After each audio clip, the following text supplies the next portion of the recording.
There's two sides to every coin. Then there's a conversation you can join. But I'm an old dog and there's new tricks.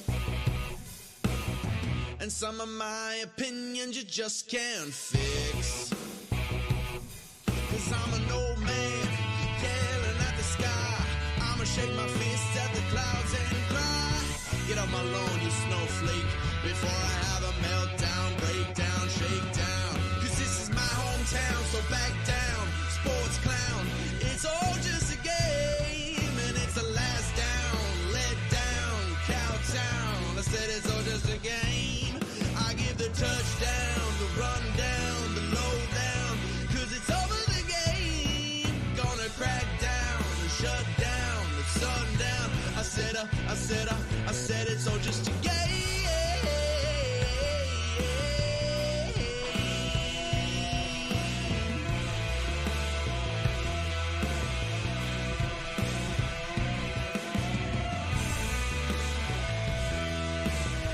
Hey kids, how are you? Welcome to Just a Game. That's the crack a new theme song. Get off my lawn, you snowflake. I love that. The gentleman right over here is Peter Maher. Pete, can you hear me? I can hear you loud and clear, Rob. Perfect. And I can hear you, and I can see you, and there's no delay. Right? Perfect. It only took We've me tried for a while to do this. It only took me a month. Here we are. All cool. Sir? I'm good, sir. I want to congratulate you, first of all, Rob, on the great work you do with the Hockey Heroes. And I know last weekend you were in Ottawa with all those youngsters and had a great time. And congratulations to you and all of the people that are involved with that and putting it together. It's just awesome to see the great progress that you've made with that group. Well, hey, of course, thank you. Kevin Hodgson deserves a huge, pat on the back, and Dario O'Neill, who's coaching with us. There's Norm Flynn. There's lots of people who deserve, but you deserve a pat on the back for it too. And let me explain to you why. Because when I moved here in May of 2003, you and I, first time we worked together, we worked at an event out in Springbank in the arena there. Yeah. Remember? Yeah. And we had a long conversation in the parking lot about, what it meant to you, what broadcasting was all about. But you also set the tone by, talking about community and the importance of community. And I'll never forget that. And I watched you and Mike Rogers, and I learned that it's not enough to work in this city. You have to be an active part of it. And you guys, you've been that. You were always that. Mike was always that. You guys just set the table for me, and I'm just carrying on the tradition that you guys started. And my assumption is, Pete, that your mentors and the people that groomed you did that too. It's just passing the torch, right? Exactly. It goes way back in my end. So exactly, it's giving back is so very, very important for community, especially you're in a position like yourself and I was at those days. And you can never give enough, I think, to community, and you certainly have done all of that. Another thing I want to congratulate you on is the interview you did on Monday with Chris Snow's wife. I mean, that was very, very inspirational. I knew Chris since Doug Risebrough hired him when he was GM in Minnesota to be part of that management team. I think he was one of the first guys to be involved in analytics for the NHL, and done a great job. And it's so sad the issues that he's having, but the battle that he's putting on is absolutely incredible. And thanks for that insight with her on Monday. Well, and I think you'll appreciate this too, because you've been an advocate for Alzheimer's fundraising, and I know that that's one that's very close to you. And those personal stories, Pete, they're important to tell. And I've said it before. I mean, getting you and Eric to be part of this show was huge, but the guest that I wanted was Kelsey, only because I felt there was a story there, and I thought she told it really well. I mean, the part that haunts me right now is, the question I asked her about, what do you do to escape? And her answer was, there's no escape for Chris. Like he has to live this all of the time. And it was just it was, I appreciate it. We got a lot of positive response to it. I thank Kelsey for her honesty. That's the part that probably blows my mind a little bit, and I'm sure you too, is how open and how much she's prepared to share. There's so much value in that, Peter. Yes, there is. Yeah, absolutely. Absolutely. It's incredible. And, the fact that Chris is still working as best he can with the Flames in his role as assistant GM is incredible as well, given all the conditions that he's had to go through. Yeah. And he is. He's, Brad Treliving's talked about it. Craig Conroy's talked about it. Brad Pascal's talked about it. Regardless of where he is and what he's, situation is, he remains connected and guiding and input and, having input. And, we're very fortunate to still have him. But I think, we're also very fortunate that, Kelsey is sharing the information, because I think a lot of people need to hear that. There's going to be somebody that Pete is going to have to go through that too. And you don't want anybody to go through that, but to feel like you're not alone and to understand and just to have somebody who just understands what you're going through or has gone through it before. We talk about that in all walks of life, but this is particularly important. Yeah, absolutely. So, nope. All the best for Chris. And I'm just amazed at how he's able to continue through all of this and be contributing to the Flames on a almost daily basis. So, yeah. Okay. So you started off with congratulations. So I've got to start off with some congratulations. I was doing the math today. You and I did a podcast during COVID as part of Sport Calgary and the 6 Foot Conversations, but you and I haven't done hockey talk, if you will, since 2011. Right? Wow. Been that long? Wow. It's been that long. You were still on. I just went in a different direction for a while. Yeah. I believe we are 3 Hall of Fames behind now. You are now enshrined in 7 Hall of Fames. Is that correct? Yes, I believe that is it. The most recent one was the Maritime Sports Hall of Fame, right, just before COVID hit, actually. So, okay. Yeah, that was the 7th one. Okay. And I've been very fortunate to be honored in so many of those halls of fame. So. For sure. And I don't want anybody to think that this is an ego play or anything like that. It's not. It's rather a competition between you and your brother. And you remain ahead of your brother by 1. Yes, I passed him with that last one. Yeah, so when we talked about here, he came with me to that as well, actually, and so we had a good chuckle and a good toast over that after the event in Halifax. So, yeah, he's in 6 Halls of Fame, all of them as a part of teams, and I'm in 7, most of them individually, but 1 or 2 as part of a team. So I've been pretty fortunate. I love it. Well, I mean, we've been trying to do this for a while, and we're finally back to it. So let's dive in with both feet. Current state of the Calgary Flames, is it? I know every season's different and every situation is different, but does it feel at all the same to you as some of the ups and downs we saw, 2 decades ago or a decade ago? Well, it's been really interesting to follow the Flames. Everybody down on them and at the fact that they're not in a playoff spot right now and are in tough to make it into a playoff spot, and especially after they had such a tremendous year last year when they were the number 1 team in the Pacific Division and 115 points, I believe it was. They had won a playoff series and then lost out in the second round to Edmonton. And a lot of people, I think, were expecting as much this year. When you look back on last year's team, Rob, they had 14 players have career years. I don't know if there's ever been a team in the NHL that had 14 players have career years in the same season. Now, unfortunately, they lost 2 of the best guys from that team last year, with Tkachuk and Goodrow moving on. And, the 2 of the new players that came on here also had career years last year when they were playing with Florida Panthers and Uyghur and Huberdeau. And then they had Kadri come in. He didn't have a career year last year, but he won a Stanley Cup. So you kind of, with Colorado, so you kind of figured, well, that would make the team maybe not as good as last year, but not that far behind. But I watched them in that game on Monday against the Kings, and they didn't seem to be playing. The Kings were the better team. There's no question about that. But the Flames, given their circumstance, they didn't seem to be playing with any desperation.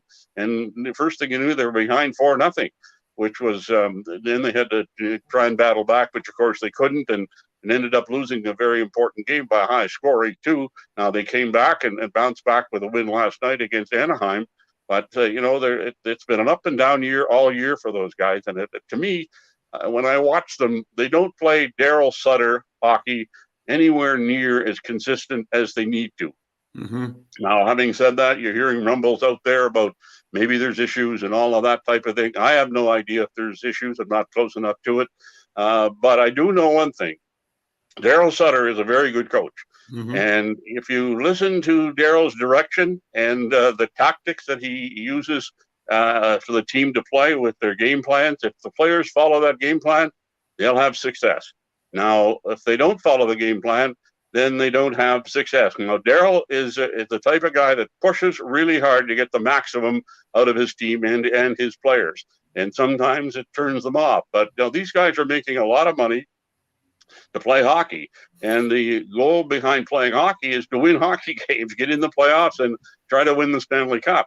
And so, you're being paid to be there with that kind of coach, even if that's his style. Maybe he turns you off sometimes with his criticism, but he also, if you listen to him and play the way he wants you to play, you're going to have some success. I know Daryl's won 2 Stanley Cups with teams in Los Angeles, and I'll never forget, Rob, in 2004, when the Flames made that incredible run to the Stanley Cup final, and actually they won the cup, but they just didn't count the goal. Right. But that's a story for another day. But I remember the day just before Game 5 in Tampa. I was talking with the great Scotty Bowman, the all-time greatest coach in the history of the NHL. He was at that game. He was up in the press box, and I was talking to him. I developed a relationship with him when I was doing television broadcasts for the Toronto Maple Leafs in the 80s when he was out of work there for one season. So he says to me, he said, your coach, Daryl Sutter, he can read a game better than any coach in the NHL today, and he can make the adjustments faster than any coach in the NHL today. So that tells you a lot right there when Scotty Bowman is making that kind of comment about Daryl Sutter. And it's interesting to note people that played for the Montreal Canadiens and the Detroit Red Wings also found Scotty a very hard guy to coach, be coached by, because he was very tough in his criticism as well. Yeah. Great strategies, but he also could, blast his guys when he had to, just as Daryl does. And it's interesting that, one time, I think it was Steve Shutt, who was former player with the Canadiens, made the comment. He said, "We hated Scotty all year, but we really loved him when we got our Stanley Cup rings." So, when you look at the Flames, and if they are having some, questions about Daryl, I would remember that comment and listen to Daryl when he gives out the game plan for the games for the team. And it's also interesting. You look at Flames are chasing the Winnipeg Jets for a playoff spot, and Rick Bowness is the coach of that team. Yeah. Rick Bowness is the exact opposite of Daryl Sutter. I mean, he's what you would call a player's coach. He's constantly patting them on the back. Although last week he got a little irritated there and benched a couple of star players for a period and a half or whatever it was. But he's a guy that doesn't get on his players as hard like Daryl does. Yet they had some good success early in the year, and lately they've been stumbling and fumbling around. Although they won last night, so it's it's all interesting. But the way I look at it with the Flames is that ownership of that team has always spent to the salary cap since the NHL had a salary cap, except for 1 year. It was the year that the year after Jerome McGinley was traded. The Flames then committed to a rebuild, and for that 1 year after, they were well below the salary cap maximum. But every other year after that and the years before that, they were always at the maximum. So you have to credit management. Management is paying that money to these players to perform, and the fans are spending the money so they can give the money to the players. So the players should be performing to top level every single game, and hopefully they have that tomorrow night when they host the Vegas team here. Peter, and again, just tapping into your experience, have you ever quite seen anything like this team and 1-goal games? I mean, the last two have not been 1-goal games, but no, but 26 1-goal games this year, which is a club record, and just no success in overtime, which if you remember correctly, when Darryl coached that first year with the shootout after the lockout, he didn't have a lot of success in the regular season and overtime either, did he? That's right. You're absolutely right. Yeah, they did not. And it's puzzling why that would be, how this team can have so many one-goal games. Now, having said that, when you go back to the 03-04 run, which was before they had shootouts and that sort of thing, I mean, the Flames had an awful lot of one-goal games there, not as many as they have this year, but they were on the winning side of more of them than the losing side by a pretty significant number going back to that season. I mean, they won an awful lot of games that year, 2-1 and 3-2 and 4-3 the odd time. And that was the type of team that played Darryl's style. They're a very solid defense. They played as 5-man units, and, they had a ton of success going to the Stanley Cup final that year when nobody really expected them that year. They'd gone into the season having not made the playoffs in 7 straight years. And I firmly believe if they hadn't had that run in 03-04, the team might not be here today. Yeah. So, so you go back to look at it that way. That team, they overperformed. This year's team is underperforming. I guess the best way to sum it up. But it's still not too late. I still think they can get themselves into the playoffs. And then when they get there, who knows? Well, that's what you want to do, right? You just get to the dance. Just get me to the dance, and we'll go from there. 2 more on the Flames, and then I want to ask you about some other things. The goaltending this year, you've seen, and we've talked about oddities before. I mean, you've seen years in which 8 goalies were used, but did you ever quite see such a dramatic, best in the league last year, almost worst in the league this year? Both, really. Now, remember, we got spoiled when Kaprizov was here because he was good 7 or 8 straight years in a row. Always, either if he didn't win the Vezina, he was right up near the top. So, yeah, it is a dramatic drop when you consider that, last year's team had the great performances by Markstrom. I think he was second in voting for the Vezina Trophy. And this year, he's not even in consideration for it at all. And, his play certainly dropped off. You could see it. He's lacking in confidence, where last year you could see that he had the confidence. And I still wonder if maybe that series he had against Edmonton last year may have been still playing on the mind of Markstrom and was playing on his mind when the season got started. Because after having such a great year last year in the regular season, he had a great series against Dallas in that opening round of the playoffs. And then the Oilers just picked him apart. And, I don't think he's ever recovered from that. Now, you wouldn't have thought he'd fallen off as badly as he has this year. He's recently, other than the game on Monday, had some pretty good games, but certainly nowhere near that number. And, then you need the goaltending. There's no question, especially in Darryl Sutter's hockey.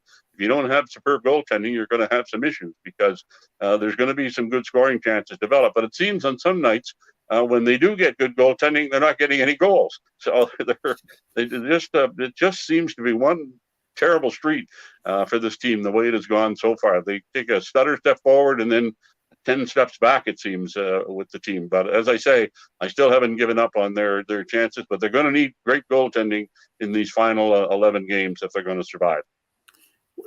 What about no captain, Peter? You saw, there were some years there you had a couple of captains or, not captains for one season or whatever. No, choosing not to go with a captain this year. Is that a big deal? Is that not a big deal? It's not a big deal with me, but I do talk to fans and I'm sure you've heard it as well, that they feel not having a captain is a bit of a factor with the team.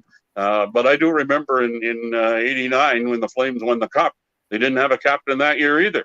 Right. I mean, there were 3 guys that were, sharing the captaincy's role, alternates, if you will, or whatever, in Lanny McDonald, Tim Hunter, and Jim Poplinski. So, there's a standard right there that tells you can have success even if you don't have a captain. And there have been some other teams that have had some success without a captain as well. So that's, that was Darryl's decision not to name a captain last year and not naming a captain again this year. So he has a handle on his players, that's for sure. He's been around them, for 2.5 seasons now. So he was, if he thought there was somebody there that he wanted to put forward, he would have done that, prior to the start of the season at the very least. But he obviously felt he had enough leaders among, the group with Backlund and Toffoli and those type of guys, Kadri. But to go back into that point, when you look at it, I talked about players having career years last year with the 14 of them. This year, the only guys that are really having career years are Backlund and Toffoli And Tanev, again, is having another strong season on defense, and so is Rasmus Andersson. Other than that, there's nobody having anywhere close to a career year on this team. So they need to have, and they do have potential there, and they need to start showing it on a consistent basis. Well, it didn't take long for us to kind of get back into our old routine, because I lied to you. I got one more, because you brought up his name, Rasmus Andersson. Pete, I just watched this kid the last couple of years, and I just think he's he's a really good secret, if you will. Is he an all-star at some point down? Could he be not necessarily win the Norris, but could he be a nominee? He strikes me as a lot better than I thought he was going to be. He's a really solid defenseman. Well, if he keeps improving as he has over the last 2 years, especially, or last 2 or 3 years, especially, he could very well put himself into that position as being a player in the running for the Norris Trophy. I mean, this year with Carlson having the year he's having, and Makar and those guys, he's certainly nowhere near that this year, although he is having a very good season. But whether he can get to that point or not, I don't know. But he certainly has made great advances in the last couple of seasons. And if he can continue in that way, definitely going to put him in that position to be rated one of the top defensemen in the NHL. And so, he certainly gives you an awful lot out there. And, he had a little downtime there after he had that accident there when he was hit by a car in Detroit and had to go to the hospital. But I was surprised how quickly he came back and played after that. He didn't sit out very long. I think maybe a couple of games, maybe 3, and then he was back playing. Maybe not up to the same way he was playing earlier, but after getting his back at it again, playing 4 or 5 games since then, he's come on real strong and has looked really, really sharp at a time when the team needs him the most, and they're definitely getting it from him, if not from other guys out there. 48 points on the season, and on this team to be a plus player. And I know that, plus minus is one of those stats that you can take or leave. But me, for a defenseman, I look at it, especially on a team that gives up more than it scores, it bodes really well. All right. So I did say we'd move on.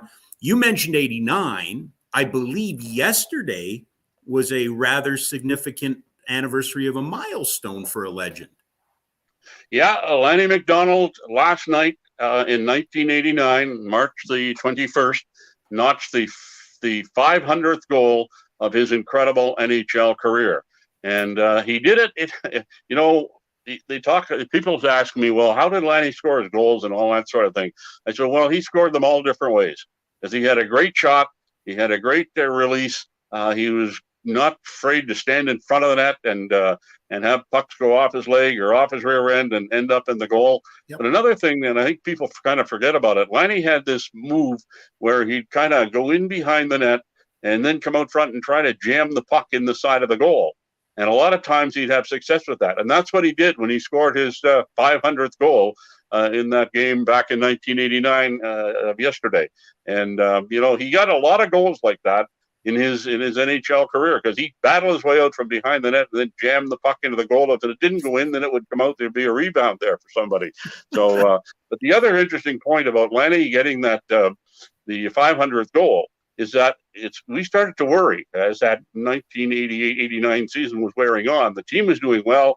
Lanny wasn't scoring very much, and it didn't look like he was going to get to the 500 goal mark. I think he went 12 games without scoring a goal. Then he scored 6 goals in 7 games to get him to the 500 mark. And it was just absolutely incredible how he was struggling to score, and then all of a sudden he got really hot and started scoring and got himself to the 500 goal mark. And then, of course, in the playoffs, he scored a very important goal the night the Flames won the Stanley Cup. He scored the goal that gave the team the 2-1 lead after they were tied 1-1 in Montreal, and the Flames didn't trail in the game at any time after that.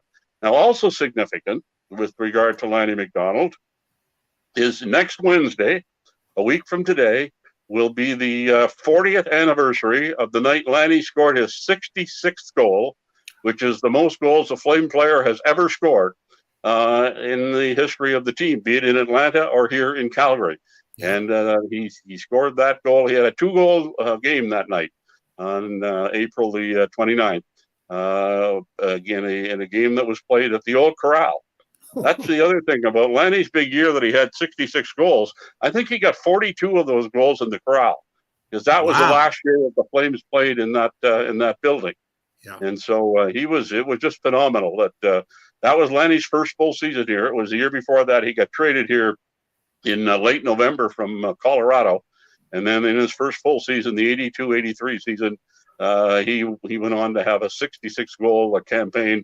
And as I say, I think it was 42 of them that were scored in the Corral. And another interesting little side note of that year, his 50th goal and his 60th goal, both of them were scored on Friday night. Both of them were scored in Buffalo, and both of them were scored against Bob Sauvé. And both of them didn't produce a win, as the Flames lost both of those games.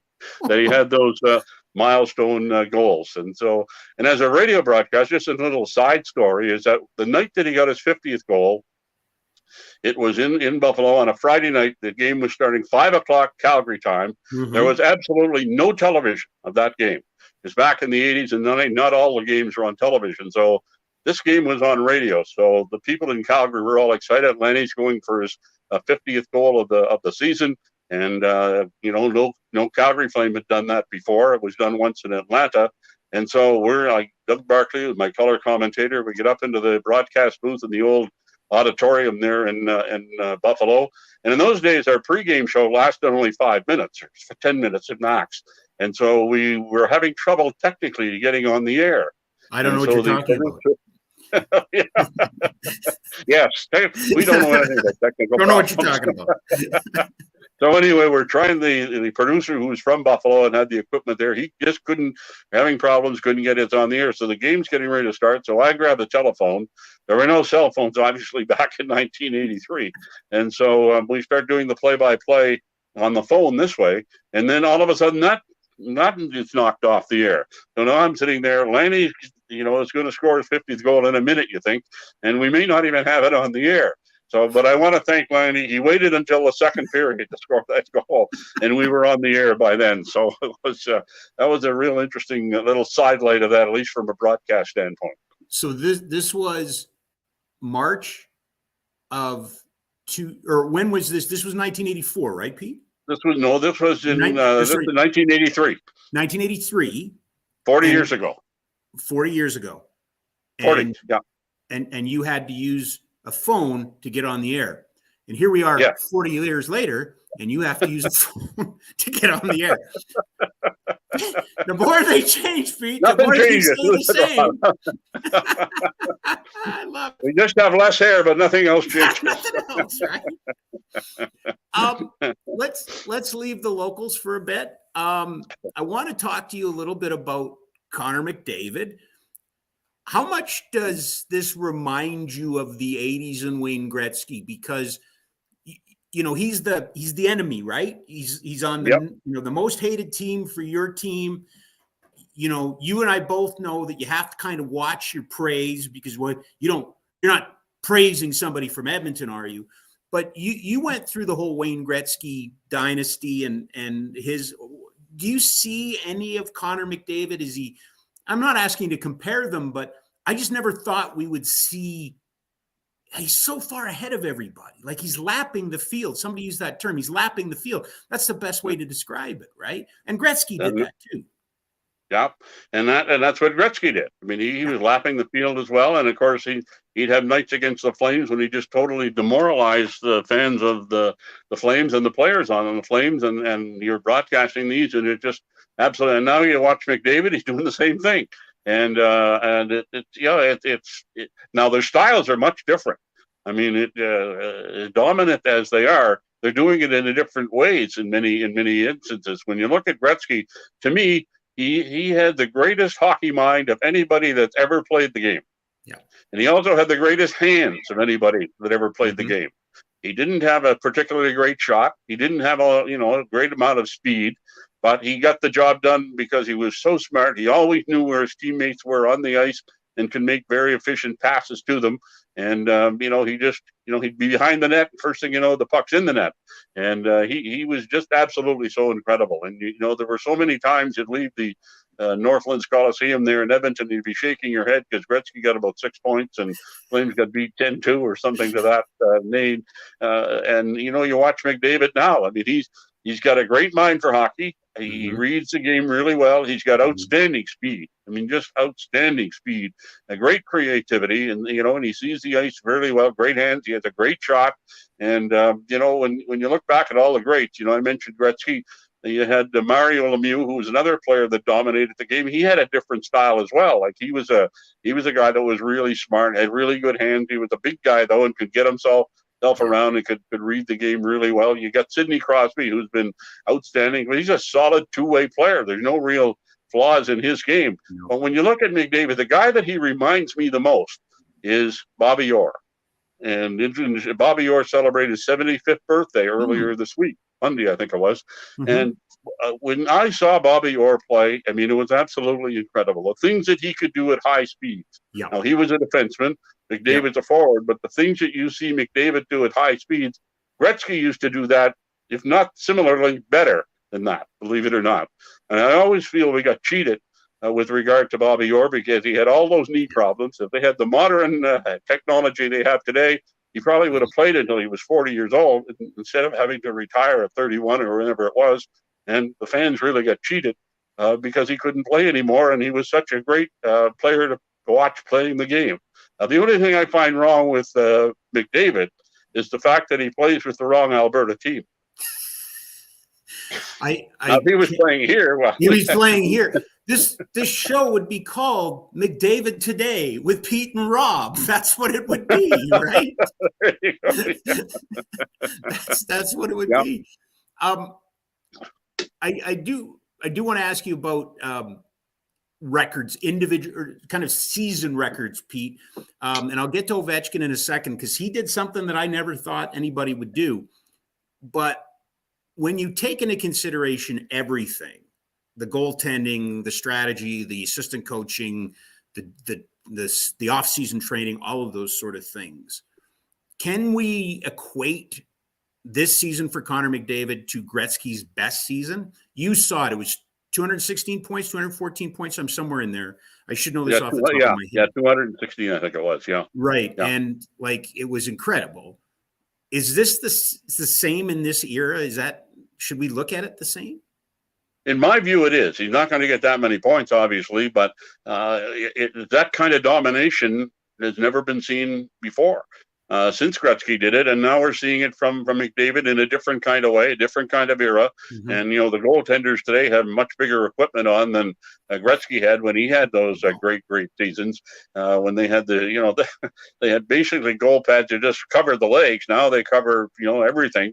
And the body, the upper body protection and all the gloves and all that type of thing. So if McDavid was playing in that era, he might have as many as more points than Gretzky had in that big season that he had with the 216 points. So, but to me, they're similar. The type of years that they're having, how dominant they are, and how many points that they're piling up. To me, it's very, very similar. Although the numbers are a little different, it's just because it's a different era. Our outstanding producer, Gavin, tells me it's 215 points, right? So I said 214 or 216, so I was on either side. It was in that vicinity. All I remember, Pete, was that I want to say Mr. Big, the chocolate bar, ran a contest, and every rapper had a point total, and if Gretzky got that point total, you won a chocolate bar. And it was like at the beginning of the year, I'm buying these chocolate bars and they're like 190 points. I'm like, this is stupid. Nobody's going to get that. And then you see one with 200 points and I'm like, this is stupid. And then he gets that number, which was, just mind blowing. Yeah. I wasn't aware of the chocolate bar thing that was going on there. Oh, yeah. Probably because I was looking after my conditioning. I was, Pete, you were a fine-tuned athlete. You were not eating Mr. Big Bars. You don't get a body like this without a healthy diet of Mr. Big Bars. Another Canadian staple. Ovechkin last night hits the 40-goal plateau, and this is another Gretzky record that I never thought would fall. 13th season, he passes Gretzky. I was more focused on the total, the goal total. I didn't realize that that, you know, and I have to tip my hat to Ovechkin. I mean, he was always a good player. It's funny, you know, here where you talked about Orr, Lemieux, Crosby. Ovechkin's not in that conversation, is he?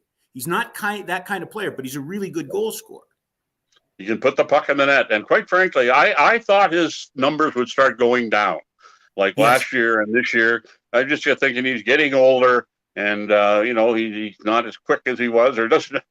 You would think he wouldn't be as quick as he always has been. And this year, especially, too, when you look at it, he missed some games with injuries. His father passed away, so he had to go through that hardship.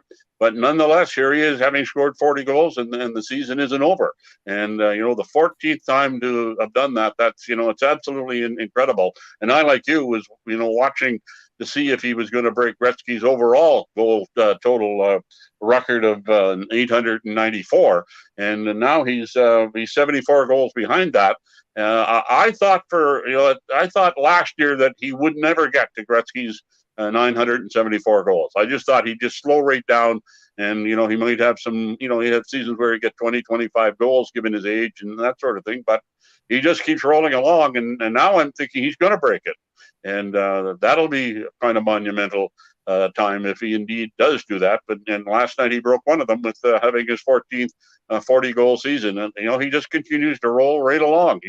He has a real knack for the net. He's got a great shot, great release, and great teammates. You know, he's now the team itself, they seem to be focusing more on getting him goals than they are winning games, and as a result might not even make the playoffs this year, which would be a disappointment for Washington. But they seem to be really focused on Ovechkin getting, you know, 975 goals or more and be the all-time leading goal getter in the history of the game. And then it goes back to the equipment. You know, he's shooting at goaltenders with much more equipment on than the goaltenders had when Gretzky was putting his record together. So it's a phenomenal feat. But I would argue that the stick technology is on par. That's a good point too. Yes, on par with the goaltending equipment, right? Yes, good point. Yeah. Except that sticks don't have a piece of it called the cheater, which still drives me nuts. Yeah, you can't have good point. Equipment have a piece called the cheater and go, that's legit. That's right? And to go back on that, I think Gretzky could have scored goals with any kind of stick. It wouldn't have mattered. Like, I don't know that he was finicky as sticks as some of these guys are today. And certainly the technology of the hockey sticks they put out is much more better, I should say, than they had back in those days with Gretzky and that era. But I think Gretzky was going to score goals regardless what kind of hockey stick he had in his hand. And it's such a nuanced conversation, because when you say one player was better at this, it almost sounds like, well, you're dismissing. You said it before. Gretzky thought the game, and I think that's the only way you can describe it. He thought the game at such a different level. He was 2 or 3 moves ahead all the time. And you know who reminds me of that part of it is Calgarian Cale Makar. Makar anticipate. It's a different position, like you said before, but he's seeing the game ahead of what it's being played at, if that makes any sense. Yep, you're absolutely right. Yep. And, you know, it wouldn't surprise me at some point that Makar is going to be setting all kinds of records for points and goals by a defenseman. Because he has that great, and he has the great speed to go with his mind for the game. So, my hope is we learned that if these records start falling, that we don't put rules in place to slow that down. It happens, just let it happen. One last one on this one, Pete, and it almost feels like, because we haven't done this in 12 years, we still have a few things to catch up on. But the one we never got a chance to talk about, and I always was wondering about your feelings, Patrick Marleau set the NHL games played record and passed Gordie Howe. But Gordie Howe had this incredible other career, right? And it's not even close, right? Like it's not close. When we talk about Ovechkin, Gretzky, should we be including the WHA goals? Now, I know there's not a bunch of them, but there's enough. Should we include those? Am I talking to Rob Kerr or Mike Rogers? I won't. Because I've often had this conversation with Mike Rogers, who played in the WHA. Absolutely. And Rich Preston, our good friend Rich Preston, has often said that if they count it Mike Rogers' scoring in the World Hockey Association combined with the NHL, he'd be in the Hockey Hall of Fame. Yes. Yep. And so, so I'm in agreement that the WHA records should count. I mean, Gordie Howe was 50 years old when he putting 40s and 50s when he was putting up those numbers in the World Hockey Association. So, even though it might not have been as superior a league, it was still difficult getting points, especially when you're a guy at that particular age. Now, to go back and discuss Gordie Howe, I think Gordie Howe is the best all-around player I ever saw. There's he could play the game any way that you want it. And when you talk about Gretzky, you talk about McDavid. Gordie could do things they couldn't do, but from a standpoint of defensively and hitting and aggressiveness and fighting and all that type of thing, he was good at them all. He was good at every aspect of it. But yes, they should count those points.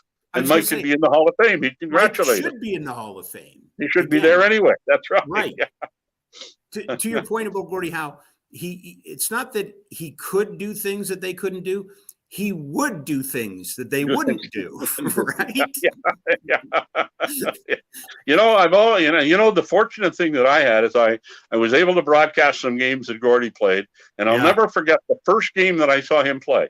I was broadcasting Toronto Maple Leaf games on radio, and the Maple Leafs were playing at home against Hartford, who Gordie was playing with his sons on the team. And the puck goes into the right corner in the Toronto zone, and Gordie's going up the right wing, and there's a linesman in his way. He just shoves the linesman away, rushes in, grabs the puck, brings it out front, and scores a goal. And he's 40. Anybody was in his way. Didn't matter what you were, an official, a player. He was gonna put you out of his way because his goal is to get a goal for his team. So, and he was late. And also, I had the right? pleasure.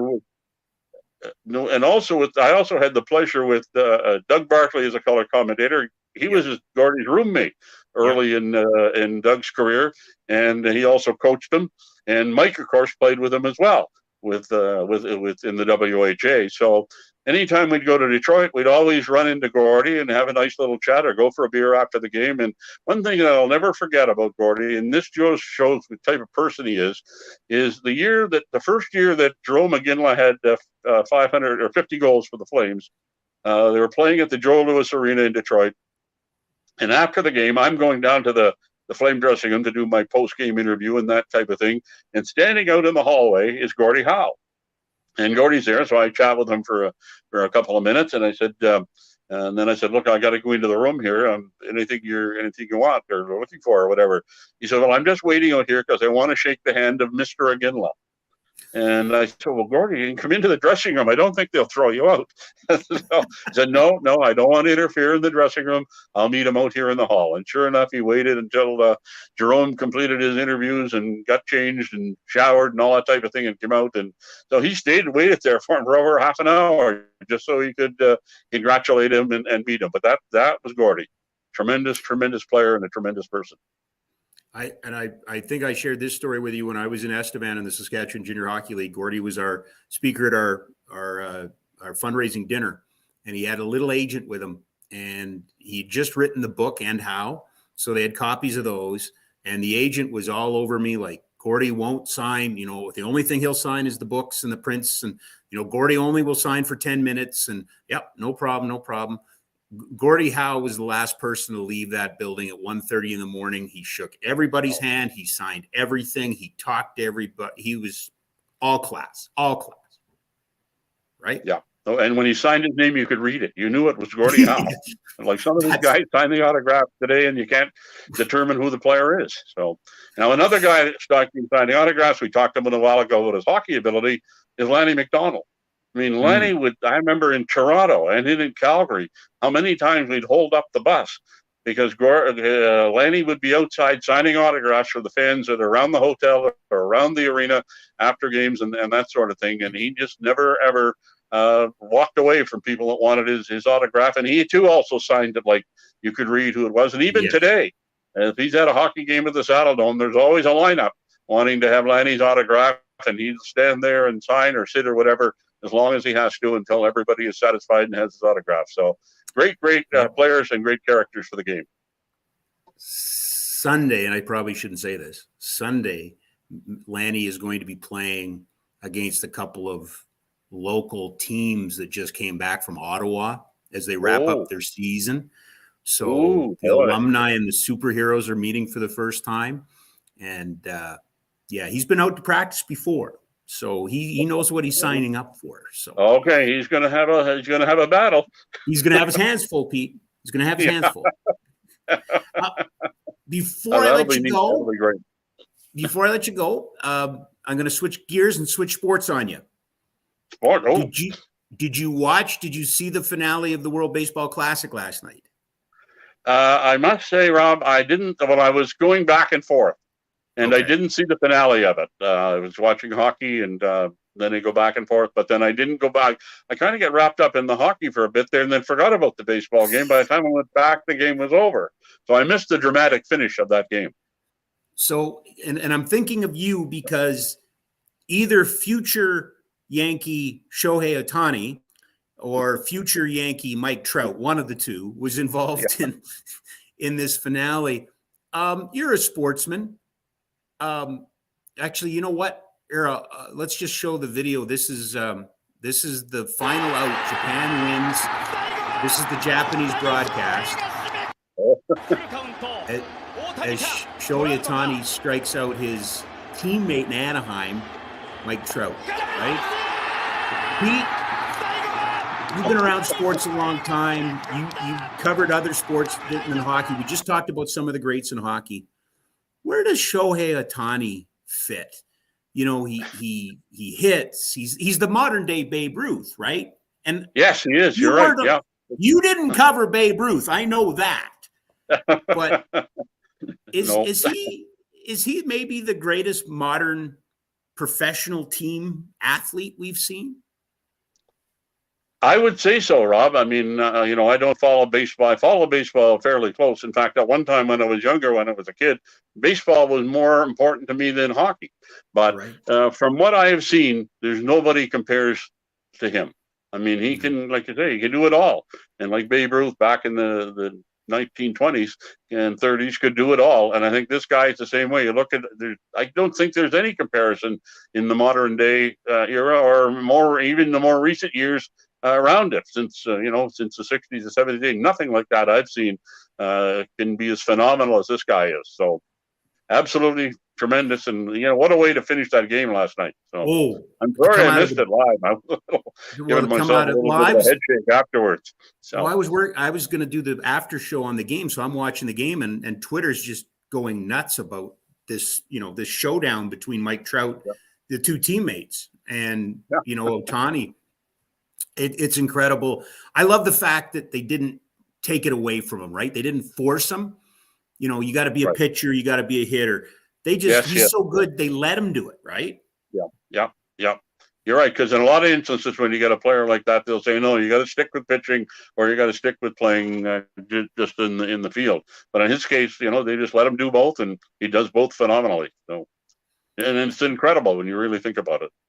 And the last one, and we've had such a positive and fun conversation, and I don't mean to end on a downer, but I do look to you as a mentor, and I do look at you as, kind of a leader in this space. Pete, we're seeing in baseball that the Jays aren't traveling the radio crew. Radio broadcasts of sports hold a real dear spot in my heart. I know, obviously, they do for you too. It has to be somewhat disappointing that we're not having that tradition continue on all fronts, that teams are beginning to look at it as more of a cost than an actual advantage to having a radio crew. Yeah, I just think it's so sad that the broadcasters in many instances, including the two here in Calgary that broadcast on radio, Derek Wills and Peter Labardius, are not traveling to road games. They have to sit in a studio and call a game off a television set.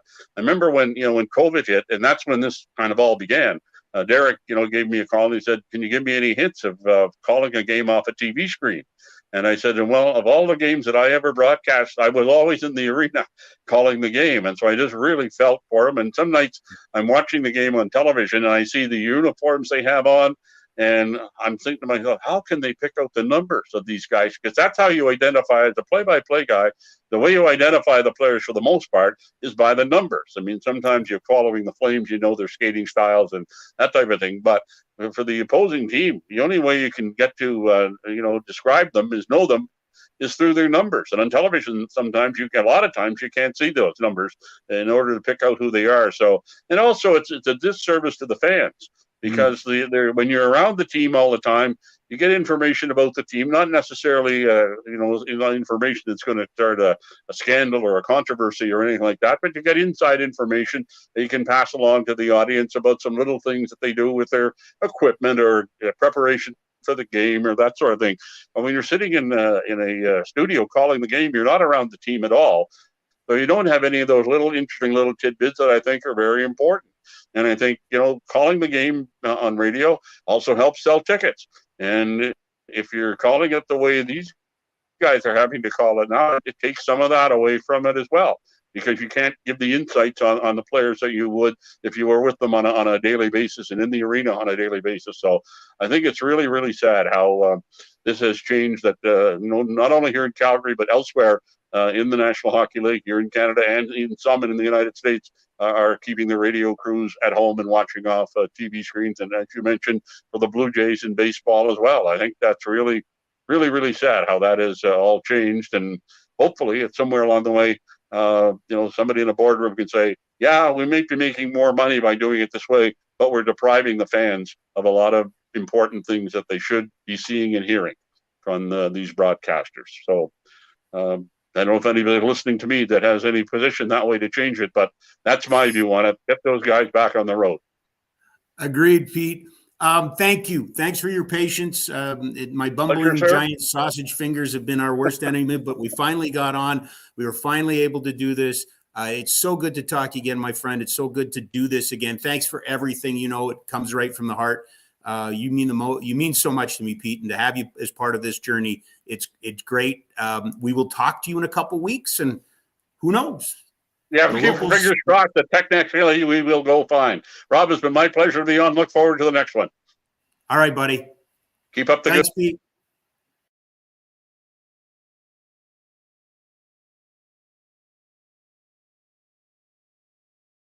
Now we are. Okay. Yes, that's me. You want me to, okay, I'll get rid of this. I'm going to leave this studio and I'm going to enter the Oodle Noodle studio, which is where I am now. Thanks to Princey here. He's just been working his tail off here in the last hour. We got it. It sounded okay, right? Yeah, it sounded good. And this time it just feels like, for whatever reason, poor Pete, we got him. And it was great. It was everything I wanted it to be. He'll join us in a couple weeks again. So thanks to the guys here for just working their tails off.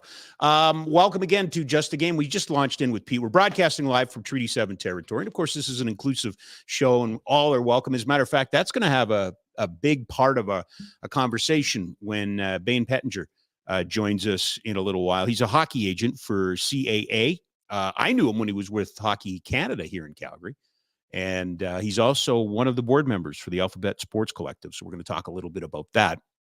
I should let you know, because we are in the Oodle Noodle studio, and they are such great sponsors for us. We bring the heat. Try their butter chicken mac and cheese, Kung Pao noodles, Bangkok Pad Thai Classic, vegetarian and gluten-friendly options. Pick up or delivery, 2 locations, 1244 17th Avenue Southwest, 105 Main Street North in Airdrie. I have no doubt that most people are saying to yourself, but Rob, you've almost been on the air for 1 hour, yet you have not dealt with the biggest story in all of sports. And for that, I apologize. And I want everybody to know that I am very excited, personally, very excited about the biggest story in sports. So much so that I have been working out, and I want to share a little of that video. Did you hear this yesterday? Slam ball is coming back. That's right. 2 decades we have been without slam ball, and it's coming back. You know, slam ball. It's a hybrid of football, basketball, and trampoline work. Gav, can you throw the little private video we got of me working out? Hear me. See, I'm working out already for slam ball. I'm far. You guys didn't know I could bounce on a trampoline like that, did you? I am so ready for the return of slam ball. So there you go. I have dealt with the biggest story in sport. Today's reading assignment, I'll post it up on Twitter. First stage of 655,000 upgrade to Fairbanks Drive Reserve, complete with colorful new addition from Lisa Keller, Glam Adelaide. Glam Adelaide. It is a story actually from Australia, but it's pretty cool. So if you get a chance, check it out on Twitter. It's the next generation of public park space for kids and for people who want to be active. I don't know how to explain it. You have to read the article, but it's really, really colorful. It's really, really cool. It's multi-purpose. It's the next generation of play parks to keep kids active. And I know in this city, the Flames Foundation, Sport Calgary, there's all kinds of conversation. We're in the middle of conversations about facilities, but open spaces and park spaces. I don't know if you've had a chance to check out a pump track. I believe that's what they're called, a pump track. Yeah, where you get on there and the bike around. And anyway, I would have loved it if I was 45 years younger. But it's amazing. If you go to these pump tracks, they're packed during the summertime. This to me is the next stage of coolness, but getting kids active, participating. You're going to want it in your community. You're going to want it in your city. That's today's reading assignment. So make sure you check it out. The Flames with a 5-1 win over Anaheim last night. Talked a little bit about it with the voice of the Calgary Flames, Peter Maher. Good. Okay. Yep. Had to, sure. But I refute to say it was a bounce back. Just the caliber of the opponent. The LA Kings are a playoff team. Not only are they a playoff team, they're a playoff team that wants to go deep. Not only are they a playoff team that wants to go deep, my thoughts are they were more focused on a team in Alberta, but not the one they played on Monday. They trounced the Flames. Calgary came back, scored early against Anaheim, controlled the game, outshot the Ducks by a 2-1 margin, just stomped on their neck in the third period, 14-2, because they could. I am probably saying this for effect more than anything. I believe that if Wolf brought his A game, that the Wranglers could have won that game last night too. I just don't see a lot with Anaheim at this juncture, nor should you, because of what they are and what they're trying to be. McTavish and Zegras are going to be great players. Fowler has been a great player. John Gibson, I think John Gibson, it's funny. His name popped up around the trade deadline as a goaltender that might move. And I'm like, why would you do this? He can play. Like, give yourself a fighting chance. So I think they talked a little bit out on the broadcast last night that maybe that has changed in Anaheim's plans, that Pat Verbeek would hang on to him. I hope so. I know they've got, other picks coming, and I'm not making fun of the Ducks. They're just in that position, and I just didn't think they were very good last night. Tyler Toffoli, 3 assists. That's a big game for him. I believe he's done it once before. Michael Backlund, another couple of helpers. So Toffoli continues to have a season, which, look at him. It's going to help, but there's the standings again, folks. Just look at the standings. The overtime losses. The Kings are the only, no, sorry, I shouldn't say that. Sharks have 15 overtime losses, too. It's as we talked with Pete, it's baffling. All these seasons have their own ebb and flow, and this one continues to have an ebb and flow. Vegas is in here tomorrow. Made a statement against Vegas last week. I suspect that Vegas is going to want a little bit of revenge. Should be a good game, but how many times have we said that? Then you got San Jose on the weekend. Time is not your enemy. Or time is your enemy. Time is not your friend, is what I meant to say. If you're the Calgary Flames, time is not your friend at this juncture. Couple other things. And I feel like I in a way, I'm letting you guys down.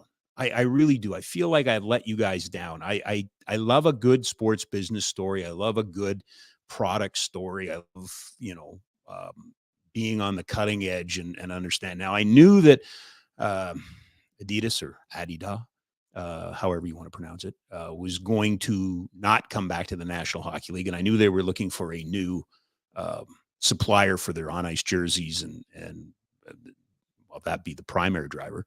And it's Fanatics, who have not had that role or responsibility with any pro league of any consequence to this point. They will, in 2 years from now, begin supplying the on-ice jerseys for the NHL. It's not CCM, it's not ProJoy, it's not Under Armour, it's not Nike, it's not any of these companies that we may have heard before, but I don't think anybody should be surprised.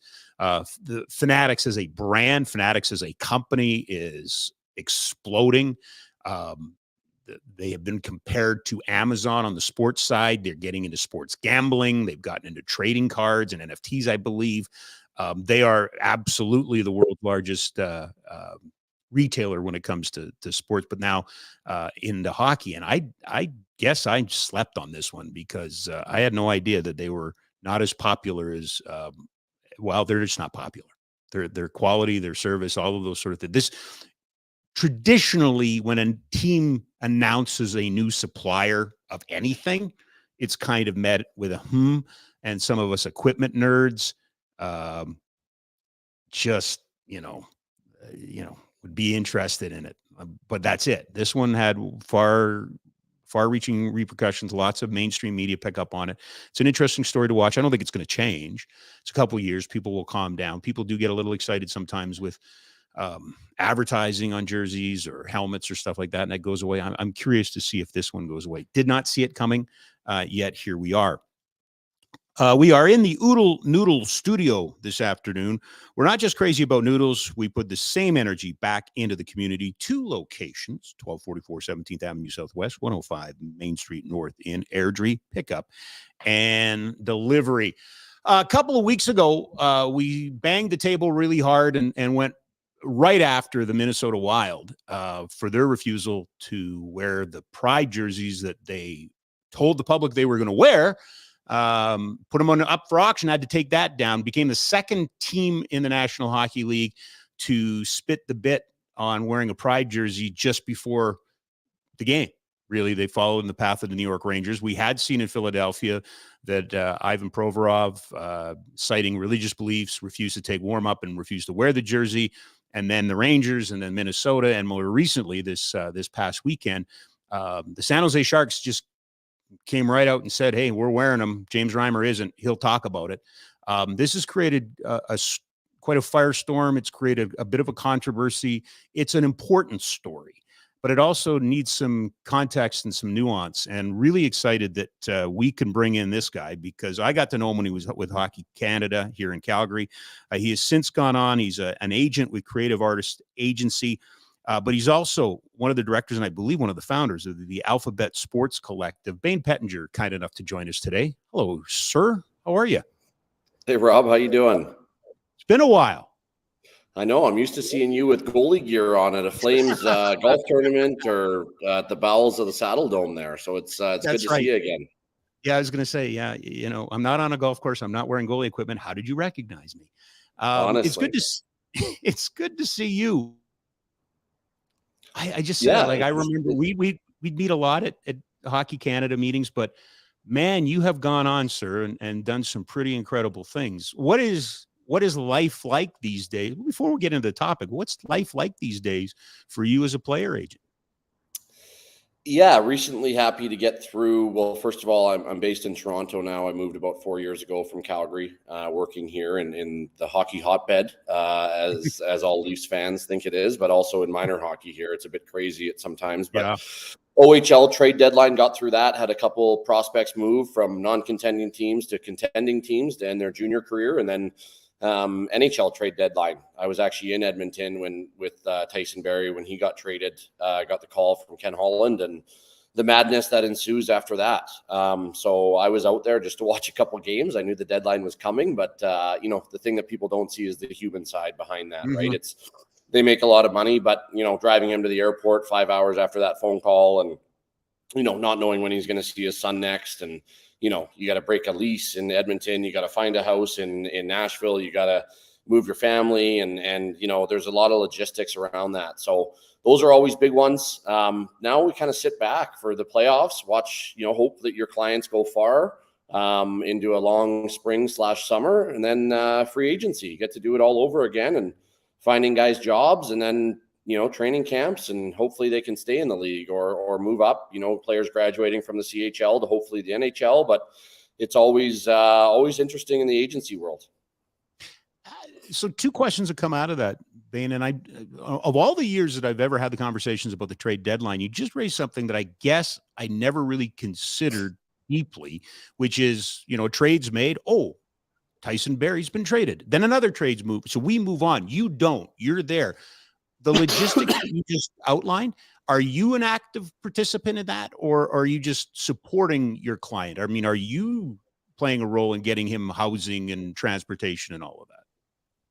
Yeah, I mean, I wish, we had trade protection sometimes, because some players, don't want to move. He definitely was on a good trajectory there with the Oilers, but they felt that they needed to upgrade with Ekholm. And unfortunately, that's, they get paid a lot of money to be able to be traded like that. That's why, when you're structuring a contract, a no trade or a limited list is so important. People kind of, throw that out the window of like, oh, whatever. But when it comes down, you saw with Patrick Kane, he got to choose where he wanted to go, and it was a process, and he could prepare for that. Whereas I'm sitting with Tyson, it's a phone call, and then 2 minutes later, the media is calling, and 5 minutes later, Nashville's calling saying, what number do you want to wear? When are you flying in? So it all happens so quick. With my clients, I try to help obviously as much as possible. Luckily, I was there. I drove to the arena and got his gear from the Edmonton trainers because he was a little bit upset, and then you're driving him to the airport, and you're helping, his wife Emma with finding accommodations in Nashville, and looking at the calendar of when they're going to break the lease in Edmonton and what's that going to cost, and just the behind the scenes, like you said, it happens so quick on trade deadline day. With move on to the next one, right? And it's like, okay, that's a good move for both sides, but the human side of it is really where an agent can help to try and assist that, because it does flip your world upside down. Right. And it, sometimes people forget that these players are humans, and that they do get emotional and have families, and, are set in the community that they're in. And that can change in a matter of a 30-second phone call. You've referenced minor hockey, you referenced the Ontario Hockey League, you referenced the NHL. As someone who becomes a player agent, are you like a lawyer in the sense that when you join the firm, you kind of have to work from the bottom up? Do you have to develop your relationships? Are you handed relationships? How does it work for someone like yourself who enters and I've never asked anybody this, but how does it work for somebody starting out? Yeah, I mean, it's a bit of both. I did 10 years at Hockey Canada, right, running national teams. So luckily I had relationships with some players that were already CAA clients, Sidney Crosby, Nathan McKinnon. So I had those working relationships with them when they would come to a World Championships or a World Cup or a World Juniors. So, it was a natural fit with those guys. I mean, the hardest part for me was I was always so proud of Hockey Canada. And then you have Philip Forsberg on a CAA roster. You have Jack Hughes. And, 2 years ago, it was Canada versus USA at World Juniors. And he was the enemy, and so you have to kind of let your national guard down a bit. And that was a big thing for me, David Pasternak's actually a pretty good guy, even though he beat us at World Championships, he's a fee paying client at CAA. And that's, you get out of the Hockey Canada realm and the competitiveness, and you realize that, that these guys are, wherever they're from, are just great people. But yeah, I definitely, I live in minor hockey rinks, whether it's, midget, bantam, or U16, U15, U14, even. I coach a team out here. And it's extremely competitive. There'll be different agencies even at that level out here for major bantam. And, I have to out recruit the other big shops that are established agents out here. And it is a bit of an old boys club that way, where you have to build your book up, right? But the good thing about our business is that it always does replenish itself, in that there's always going to be another first overall pick, right? It's not like we run out of players. Players graduate out of the league. Players come into the league. you see Connor Bedard coming in. We probably never heard of him a couple of years ago. So the good thing is that the market, if you look at it that way, replenishes itself every year. You just have to go out and find the players. How healthy is the game at that level? You're coaching it, you're around it, you're recruiting in it. How healthy is it? In what sense? In the skill caliber or well, okay, fair enough. You and I are about to talk about a hot topic in hockey, and hockey's had a lot of hot topics, right? There's controversy in the GTHL and those sort of things. So when you're out recruiting, is the sport healthy? Are the players and the families in it for the right reasons? Are we getting the proper results out of sport, or is it becoming too focused on pro? I mean, that's a tough question, because when I recruit, I always say that you can't look at, if I take on to represent a 15-year-old, right? I always say to the parents, you can't look at it as NHL or bust, because there's only 700 odd jobs, right? And they're not going anywhere, right? There's, I would say 90% of those are on one-way contracts. The Flames training camp, there may be 2 rookies, maybe make the team, right? That are new to this, maybe, right? So there's a lot of one-way deals. So when I try to recruit, I try to say, hey, if hockey gets you a scholarship at Cornell University, if you get to go play and win a Memorial Cup and be an agent after, like myself, or a coach or a trainer or an executive, hockey's given you something. And I always try to preach that in my recruiting, because if you're setting yourself up for NHL or bust, it's like a 0.022% chance, and yeah, there is, like in Calgary, like in where I'm from, Victoria, like in Toronto, there's a lot of, false expectations out there that everyone thinks their kid's going to make the National Hockey League. And unfortunately, that's not how the numbers work out. There's late bloomers that never get drafted that play. There's ones that go in the first round that never play a game in the league. It's about a number of, circumstances, opportunity. What organization do you go to? Is there an injury that happens to get you a lucky break? There's so many things beyond skill that have a player end up in the National League. So at least I try with my practice to not just preach NHL game or bust, and really take from the game the networks and the education that you can get from teamwork, from playing in the CHL or NCAA to hopefully minor pro to if you get to the NHL, great, that's a cherry on top, but try and use it for what the game can provide, other than, just the checkbox of playing in the National League. What surprised you? What has surprised you about being a player agent? For me, I didn't realize how much of a sports psychology role it was. And in that, I mean, you never get a phone call unless the clients are my friends, but during the season, you don't look down and say, oh, Tyson Barrie's calling. He's probably just checking in to see how Bain's doing. No, it's something happened, or there's a rumor or an injury, or, no day is similar. I'll tell you what my day's like tomorrow after I watch the games tonight. If some player gets benched or knock on wood, an injury, and you're saying, hey, do we need to get a second opinion? Or I wouldn't have told you last week that we were moving Tyson Barrie to Nashville, I was just in Buffalo last night. I drove down to see him play for the Nashville Predators, and I thought I would be in Phoenix watching the Edmonton Oilers, so it's the sports psych part of it. And sometimes they just want to have someone to vent to, and just listen and say, hey, I'm getting a lot of pressure from the coach, from media, from, whether it's at home, and they just want someone to be able to tell them that it's going to be okay. They're like all of us, the NHL players. Everyone puts them on this pedestal, but that's the biggest thing I've learned, is that they're humans too. And sometimes as an agent, you just need to listen and, offer your candid advice, but really they just need a support network. And that's the part that surprised me the most. I thought it was going to be Jerry Maguire and running around and nice dinners and drafts and suits. And, it's a lot of sitting and walking around and having your earbuds in and just listening to players vent and, stuff that they don't want to say publicly, or stuff that they don't, they want to run ideas by you, or future looking, or, how's my career? What do you see outlook wise, and just stuff like that. So yeah, I'd say that's the most surprising piece. Well, listen, I appreciate it. I mean, didn't bring you on to talk about being an agent, but I'm glad I asked you, because it's really interesting insight that I think a lot of us take for granted, that role. And you're part of the ecosystem, an important part of the hockey ecosystem, right? You have a role to play. For sure. All right. Let's establish this conversation by going back to 2020, I believe. You made some headlines. You came out, announced to the hockey world. Why and why the timing at that point for you, Bain, just to kind of establish this conversation? Yeah, for me, it was it was combining my personal life and my professional life. I was traveling the world with Team Canada, multiple Olympics, World Juniors, hanging with the who's who of hockey, and then I'd get home and question my personal side and how I felt about life and finding a partner and happiness and all that, and Yep. really it came to a head when COVID happened. We're all so busy. We're running around to games. We're running around, there's another free agency or there's another, fire to put out, and you don't focus on yourself.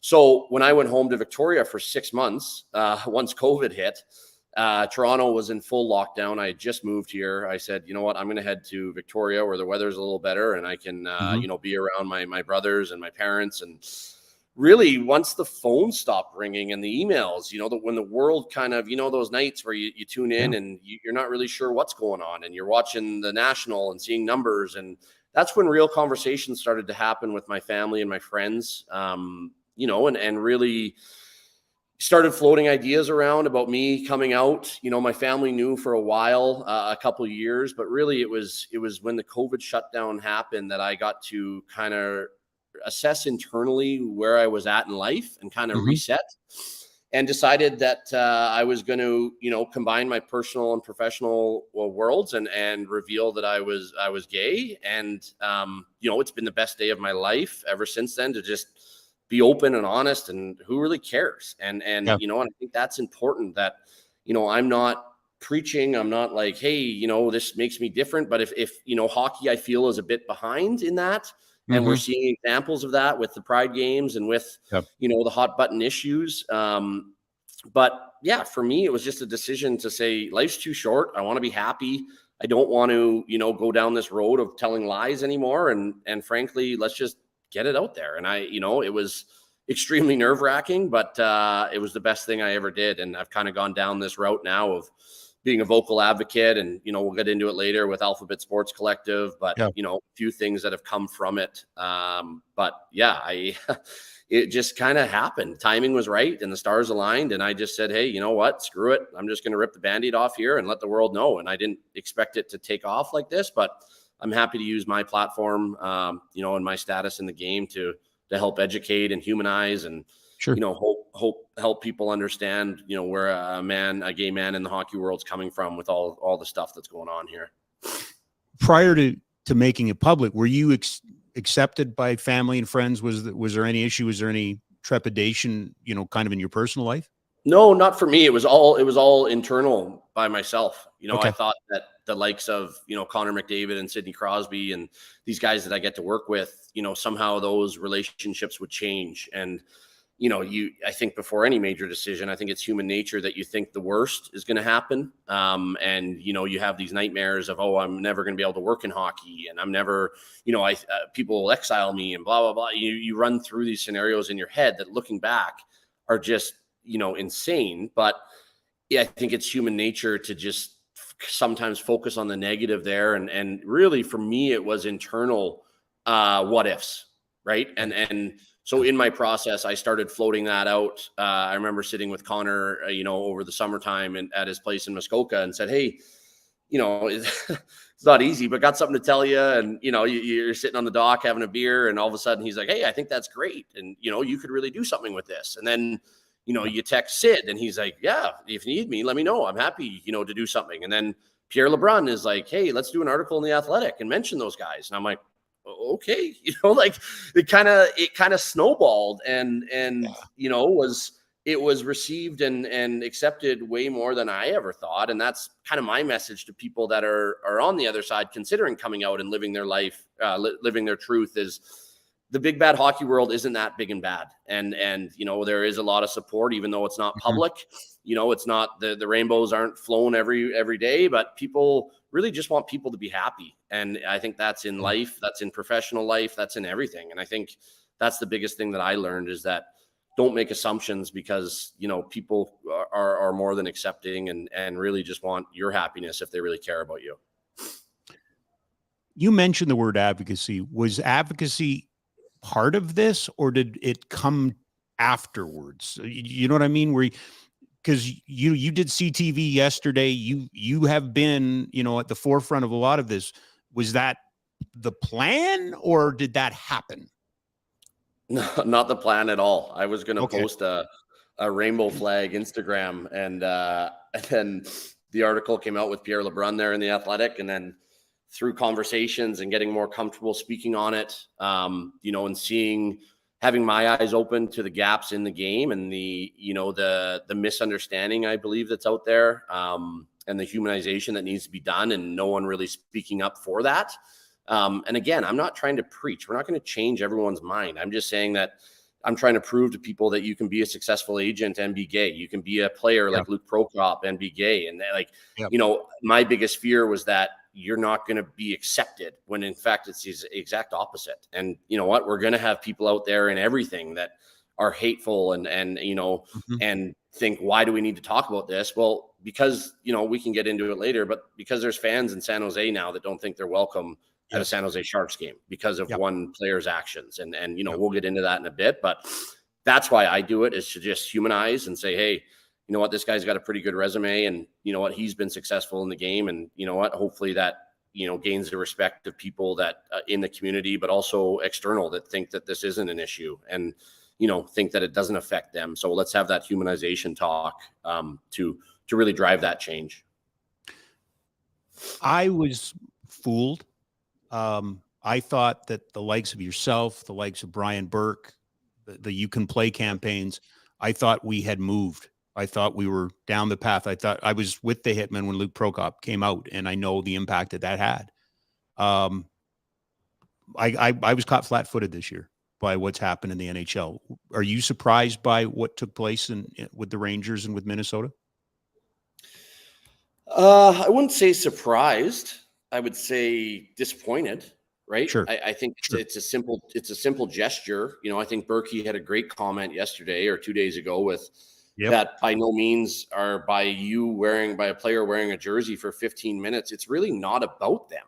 It's about showing the community, the LGBTQ plus community in a league that is revenue hungry after a COVID lockdown, that yes, you are welcome here. And it's not really about Provorov and Reimer for that matter. It's about them saying that, you know, that a fan that could be out there that's a big fan of the Calgary Flames or the San Jose Sharks or the Philadelphia Flyers, that you're not welcome here. And that's what the whole night is about. It's not about, you know, the players themselves. And if they have political or religious reasons, hey, again, we're not going to change everyone, but 95% of the players, both on Philadelphia and on San Jose, wore it and raised a lot of money after for charity in the you know, local LGBTQ plus charities. And, you know, I'm sure there are some queer fans that went to the game and thought, you know what, this is something I can get behind. I relate to that rainbow, and now I feel welcome in the rink. And I think that's good for the game of hockey. I think that's good for just in general to have, there's so much stuff going on in the world right now. Like, the rink should be a safe space for whoever, whatever color skin you are, whatever sexual orientation.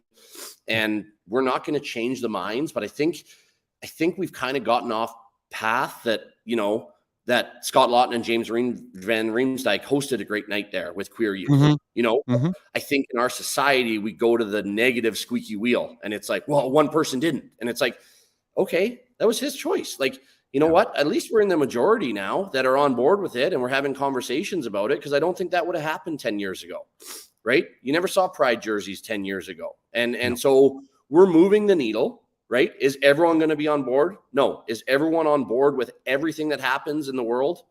No, right? So we have to kind of focus on, I'm a glass half full type guy. We have to focus on that, you know, the Erik Karlssons and the Logan Coutures and the Sharks said, hey, we still stand for this, and this is what the San Jose Sharks stand for in the San Francisco Bay Area, which is one of the largest gay communities in the world. And you know what? Let Reimer be an outsider, because I think that's important too, that they don't, you know, protect players because of their individual beliefs. You know, and I think that's where we're at with those jerseys. And believe me, I'm not a big fan of Pride Nights to begin with, just because I think they are pretty, showy. Like, they don't do a lot, they don't okay. We'll get into it with Alphabet Sports Collective, but it doesn't, it's like a Pride Month, right? You can march in a parade and wave a flag, but that doesn't change people feeling good about themselves and really getting to the root of the problem. It's a bit of a Band-Aid in my eyes, Pride Nights in general, and it's been exposed here. But that's just my personal view.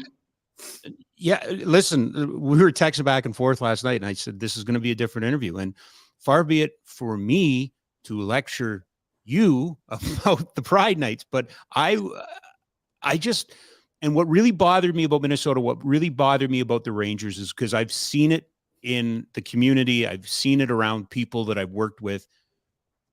Representation matters. And when you say you're welcome and you're here and the team does it, we're going through a mental health crisis. And again, not my intention to lecture you, Bain, not at all. But I think we would both agree that, there's some teenagers that are grappling with their true reality, right? And who they are. And it's real easy to push them over the edge. And like you say, when it gets to the negative, boy, the Sharks or the Rangers won't do this. I just think there's an actual real life consequence to, not doing it and it becoming a story that I think it can impact kids and youth that need that representation, that need that leadership. Yeah, I agree with you. I'm not trying to discredit Pride Nights. I'm just saying No. Yeah. I think that, it's such a simple thing to do, to show people that they're welcome. One of my good friends and one of my top clients, Jamie Benn, for example, last night I don't know if you saw the clip, they had their Pride Night. And, Jamie's obviously a good friend of mine. I was just down there for his 1000th game ceremony, and they wore their Pride Night, and he got interviewed during warm-up, and he said it's a simple thing to do to show everyone that they belong. And they're in the state of Texas, where there's a lot of things that are going on in the state of Texas, and they could have said, oh well, then I know that they have some people on their team, whether it's Russians or of a religion.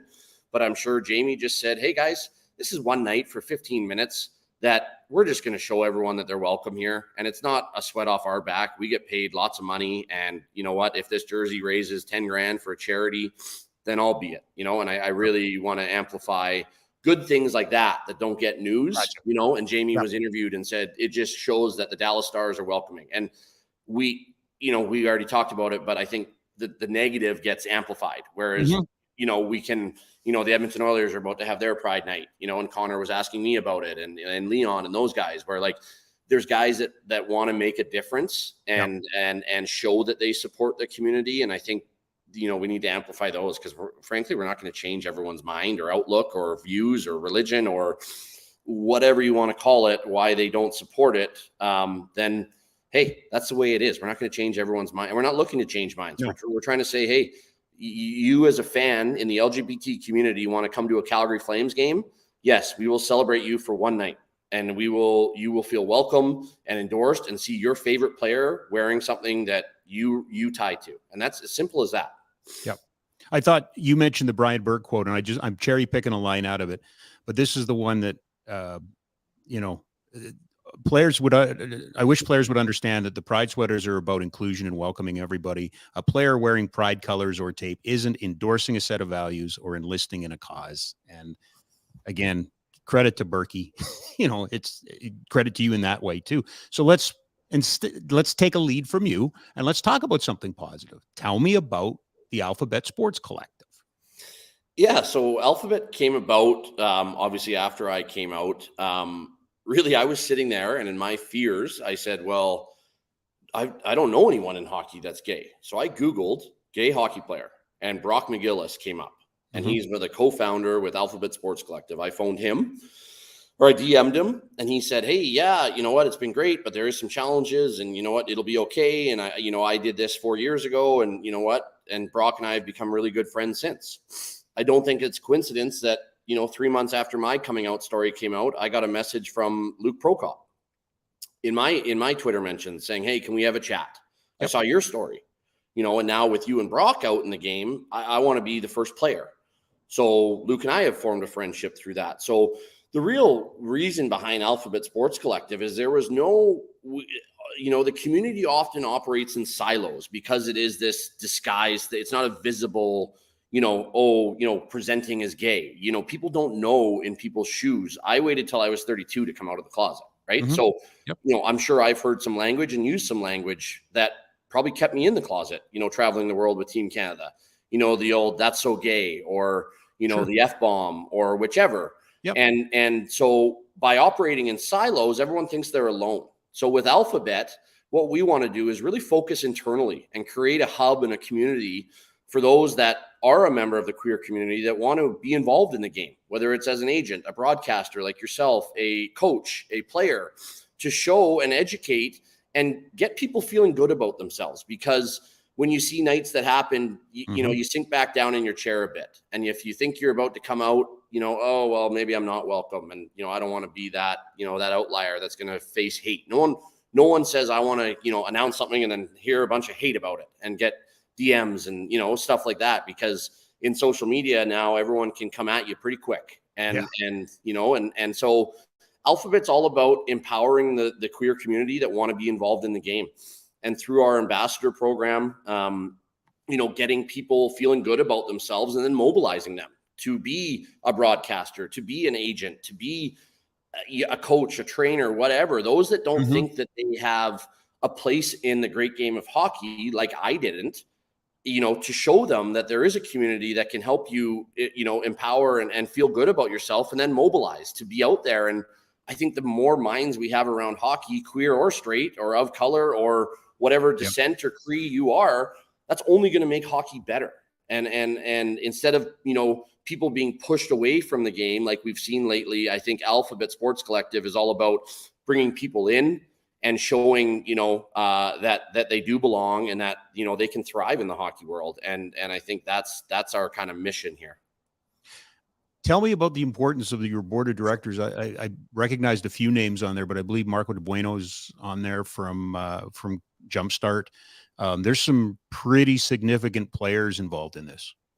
Yeah, we have people from all backgrounds, people of color, people of, various policy writing, to speakers, to ex-players, and Curtis Gabriel, who's a big ally in the community, to the charitable nonprofit side with Marco there with Canadian Jumpstart, because I think that's what makes a good board is all the different, perspectives. Hey, have we thought about this? Have we thought, so this last year, getting this off the ground, it's been very interesting and I'm still learning every day. I'm not there's still a lot for me to learn. Sure. By no means am I an expert, but I'm open and willing to hear from other people that have been in the community and have, lived a life in this or had, a trans folk or whichever, because there's so many different branches that I'm no expert, but I'm willing to learn and listen and educate and put myself in someone else's shoes. And I think with our board, that's what we strive to do, is bring different perspectives and really try and drive the change in the right direction. One thing I'm really proud of is, I know you're going to chirp me on it, is the ambassador program for not having enough Western people. We need some more Western Canadians on this, don't we? We will. We started locally here, but the goal of our ambassador program is really, using those that are influential in the game. The Pierre LeBruns, the Morgan Rileys, the Tyson Berries, Scott Lawton, to really, Megan Hunter, who's the assistant general manager there in Chicago, who's my ex-coworker at Hockey Canada. She's climbing the ranks with the Blackhawks, to really use them to educate them, first of all, like we're having an honest conversation here. We're not just using them for clickbait. We're gonna use them to educate them so that they're comfortable speaking on the issues, but also to get to a different audience. Pierre LeBrun has almost 900,000 Twitter followers, that are strictly hockey folk, right? When I retweet something, it can go down a bit of an echo chamber. I'm kind of preaching to the converted, whereas if Elliot or LeBrun or yourself or Morgan Riley or one of those guys tweets something and with some substance behind it and facts and education, or even shows up to an event that we have as straight allies, I think that just helps people be more comfortable and feeling good about themselves that, oh, Pierre LeBrun's cool with this. Oh, okay. Rob Kerr's okay with this. And, and I think that's the goal of the ambassador program, is to really reach a new audience that we wouldn't normally have. Not everyone just Googles not-for-profit, queer hockey companies, and I think getting the word out there is really important. No, I appreciate that. And you're right. I mean, I just looked at it and I go, man, there's so many people that we need to get in. Here I am using we already, but I believe in, and I believe in the ambassadors, and I believe in that idea of education and educating and having people speak on it. You're right. I mean, there's certain people that don't want to hear this and they've already made their mind up, but I think there's a lot of people, who are going to hear you today and hear you speak about, okay, that was interesting about Pride Night. Is let me ask you about allyship, really, because that's what an ambassador promotion would be, right? Is creating allies. What, as you see it, Bain, what's allyship? What kind of allies do you need, or what can people do to be allies? I think allies is not having to have a queer person around and not use proper language, and calling out. We all have that uncle or the cousin that has a few too many and drops some homophobic language, and I think it's calling that out. It's really just saying, hey, put yourself in someone else's shoes. Believe me, I was in my 20s and I was in the closet and I heard stuff where you're like, whether you're in the locker room or you're at a Flames game or whatever it is, that just, it doesn't have to be someone that's part of the community around to call out that behavior. Right. And I think we've made progress as a society, but I think allyship is just doing what's right. Like, as crazy as that sounds, you hear an F-bomb, you hear something like that, you're just like, hey, like, we don't say that. Some of us have kids, some, like, the biggest thing for me when I came out was, I coach a U14 team here, so they would have all been 12. They thought that I was like terminally ill when I said I was had to tell them something. They were like, oh, that's fine. It was the parents that were like, shocked. And I love my parents dearly, but they're in their 70s and they were even like, oh, okay, well, we didn't have any gay friends. And I'm like, no, you did. You just, no one ever spoke their truth. Like the world just didn't get more gay. And I think that's an important thing too. We're just having these intellectual conversations to say, hey, this is who I am. And, it shouldn't be a big deal. And I hope that it's not, but until we write that and we stop seeing the stuff that's going on, I think we need to, educate and humanize. And I think that's very important. Yeah. They're on the screen right now is the tweet. So make sure you're following them, but it really resonates with me when you talk about the youth. The kids are so much better than we were. I think, like, my kids, they are so much more accepting than my age group was coming up. That's what. Can you imagine what it's like to go to high school these days? Yeah. With just the cell phones and the instant feedback, and you do something wrong and it's on TikTok or Instagram or, the who's dating who, and you've got different identities and different, like, it would be, it's such a diverse community, that it's inspiring. But I think, the old, we think, the youth, they don't know anything that's going on and they're so naive and blah, blah, blah. But they're way more in tune with society and acceptance and inclusion than I think we are as, I'm not quite as old as you, Rob, but yeah, close. No, very few are. It's Alphabet Sports Collective. Does that mean you're going to have a larger reach?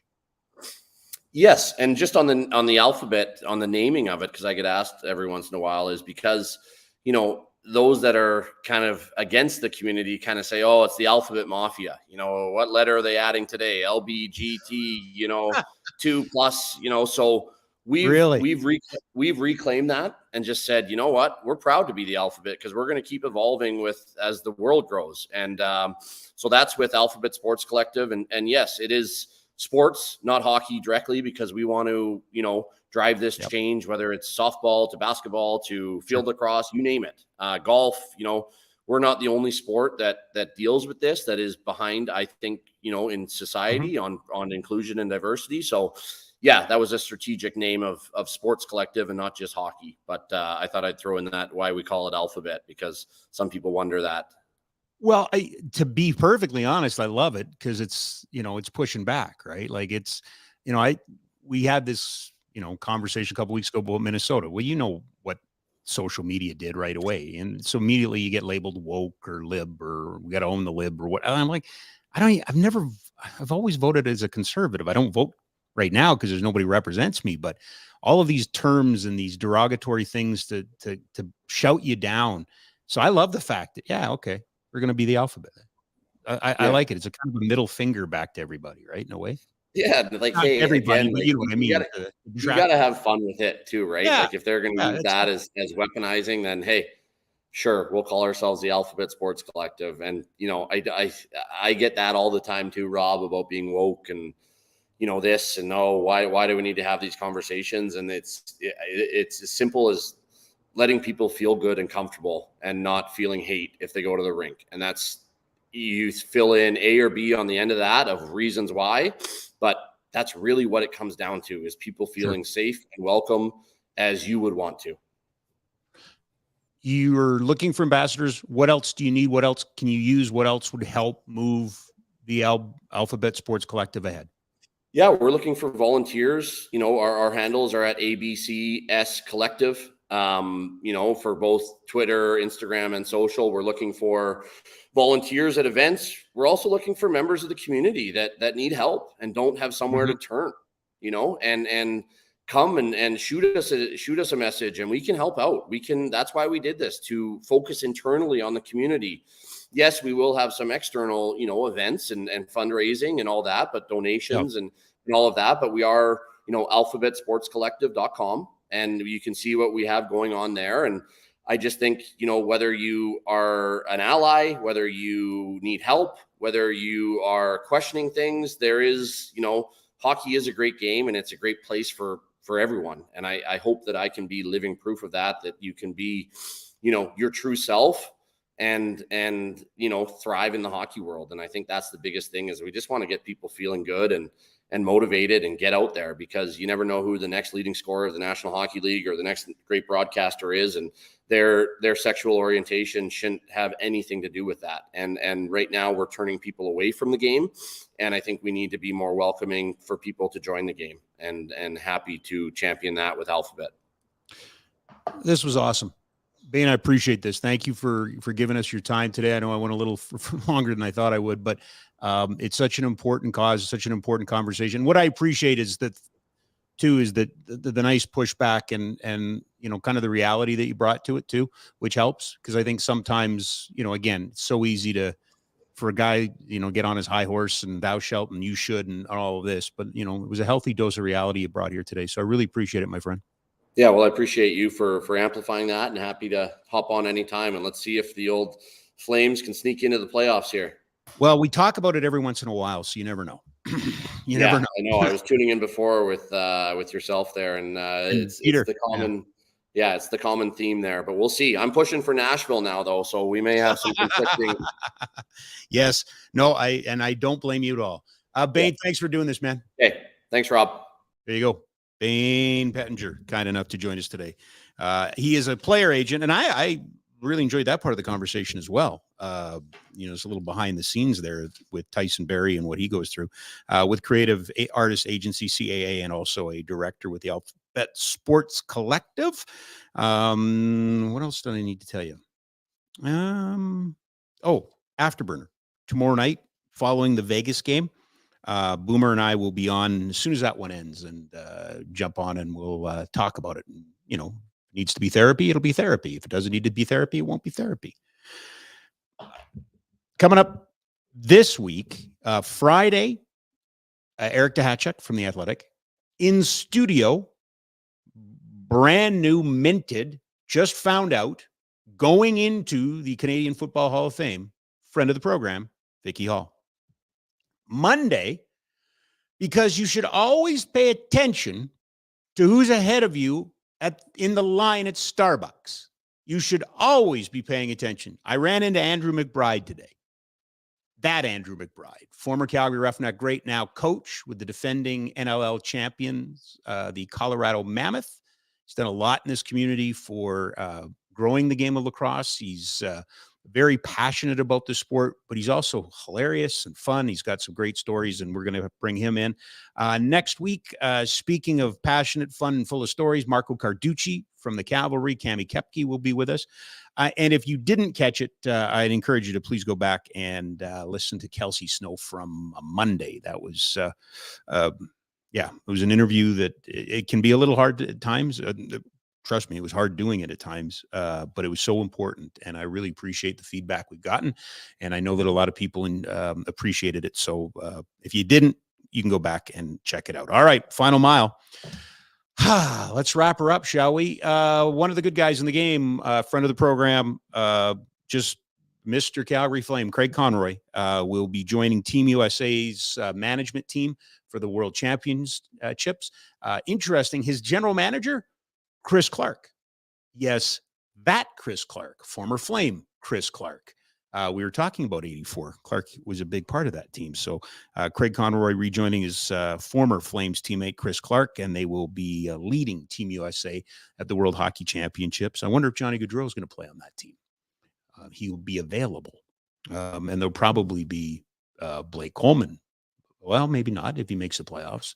There's probably some good players. It's about this time that we begin to think about that. If your team's not making the playoffs, right? Are they going to go?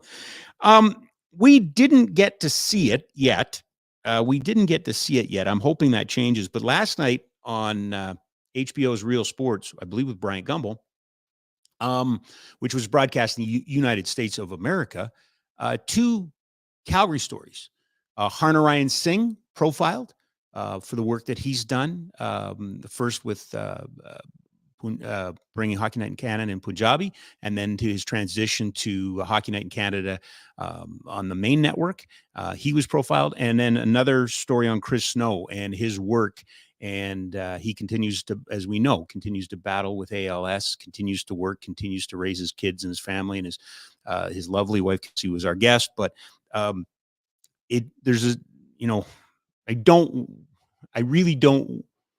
not happy that they have to do a story on Chris. I wish Chris didn't have to go through any of this, if you know what I mean.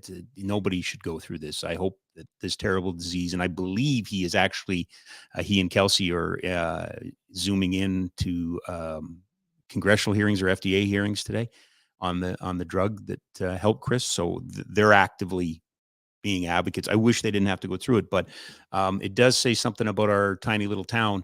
That U.S. sports program that profiles important stories in sports has picked two citizens from here, two people who are making a difference in the game. And then one last one, and I don't know if we'll probably get a chance to talk about this at some point.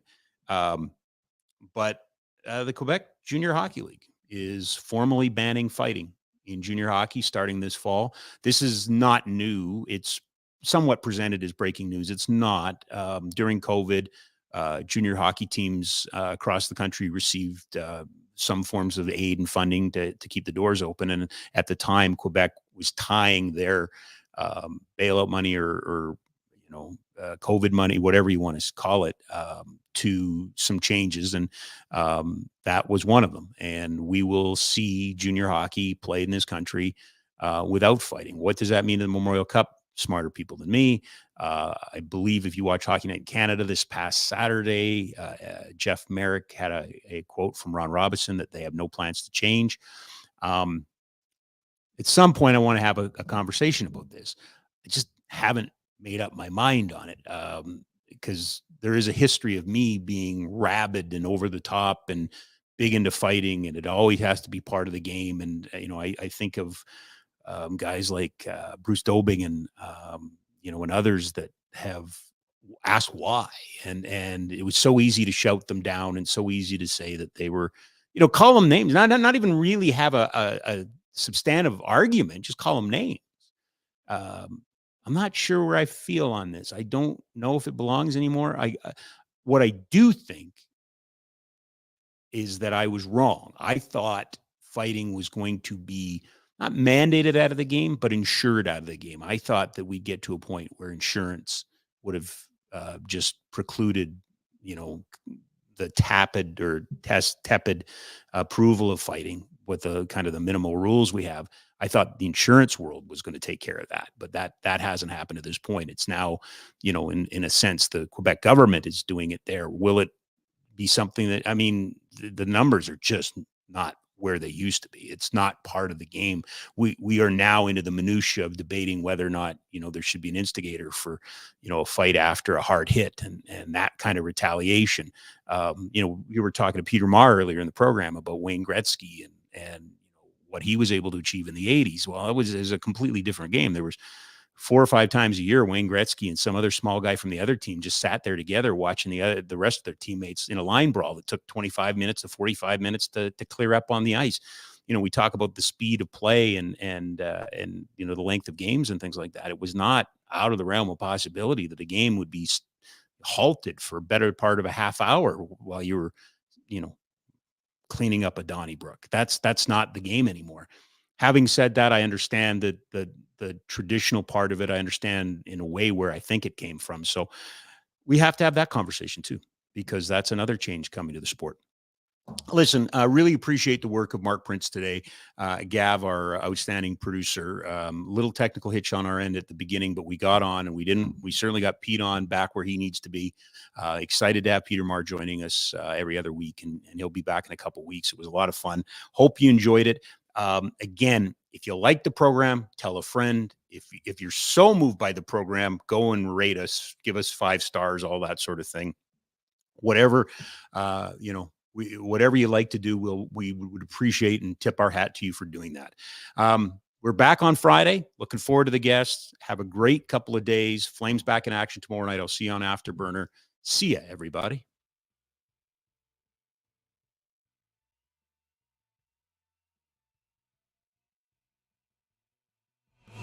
When there's 2 sides to every coin, then there's a conversation you can join. But I'm an old dog and there's new tricks, and some of my opinions you just can't fix.